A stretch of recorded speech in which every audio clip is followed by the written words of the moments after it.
रात गहरी थी मगर इस घर में सुकून नाम की कोई चीज बाकी नहीं थी। केश और लैला एक दूसरे से रूठे बैठे थे। खामोशी इतनी गहरी थी कि सांसों की आवाज तक सुनाई दे रही थी। लैला की आंखों में आंसू थे मगर अब वो रो नहीं रही थी। शायद वो सब कुछ रूकर खत्म कर चुकी थी। अचानक दरवाजे पर वही पुरानी दस्तक हुई। वही दस्तक जिसने कभी एक नई जिंदगी की शुरुआत की थी, मगर आज वही दस्तक तबाही की खबर बनकर आई थी। केश ने दरवाजा खोला। सामने निघत खड़ी थी, चेहरे पर आंसू, आवाज कांप रही थी। अबुआ जी, अबुआ जी नहीं रहे। ये सुनकर लैला की आंखें फैल गईं और केश जैसे पत्थर का हो गया। जिस बाप को आखिरी बार नाराज करके छोड़ा था, आज वही बना देखे चला गया। घर के हर कोने में चीखें गूंजने लगे। मजीद, राशिदा, सिदरा सब एक दूसरे पर इल्जाम लगा रहे थे। निघत रू रू कर बोली, अगर हम सब एक होते तो शायद अबुआ आज जिंदा होते, मगर अब पछतावे का वक्त गुजर चुका था। रफीक के जाने के बाद जैसे इस घर से बरकत अलिफाटे गई। लैला ने खामोशी तोड़ी, केश का हाथ थामा और कहा, अब अपने घर वालों को याद मत करो।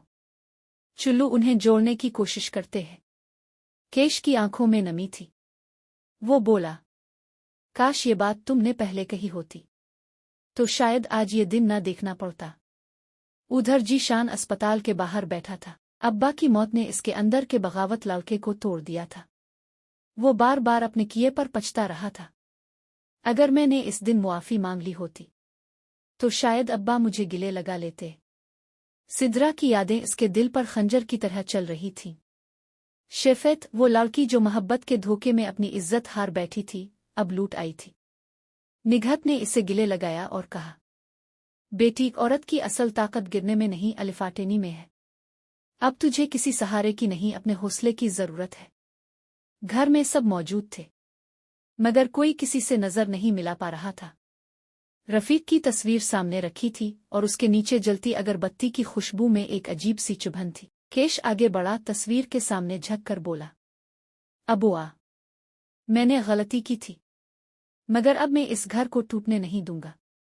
मैं सबको एक कर दूंगा, चाहे कुछ भी हो जाए। इसकी आवाज कांप रही थी मगर अल्फाज में यकीन था। अचानक दरवाजा खुला। राशिदा और मजीद अंदर आए।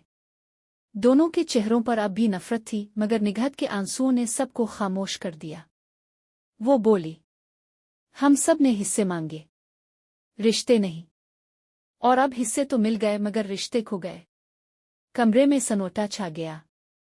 सिदरा आगे बढ़ी, जीशान का हाथ थामा और बोली, अगर अब्बा जिंदा होते तो शायद यही चाहते कि हम सब एक छत के नीचे रहे। पहली बार इतने अरसे बाद सब एक साथ बैठे। कोई कुछ नहीं बोला, बस रफीक की तस्वीर के सामने हाथ अलिफाटे गए।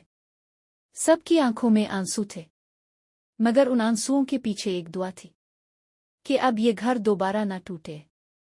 रात ढलने लगी। सुबह की किरणें पर्दों से झांकने लगे, जैसे बरसों बाद इस घर में नई रोशनी आई हो। केश ने लैला की तरफ देखा, मुस्करा कर कहा, अब हम कभी अलग नहीं होंगे, चाहे हालात कुछ भी हो। लैला ने सर झुका लिया। इसके चेहरे पर पहली बार सुकून था। लेकिन रफीक की तस्वीर के पास एक पुराना लिफाफा दिखाई देता है।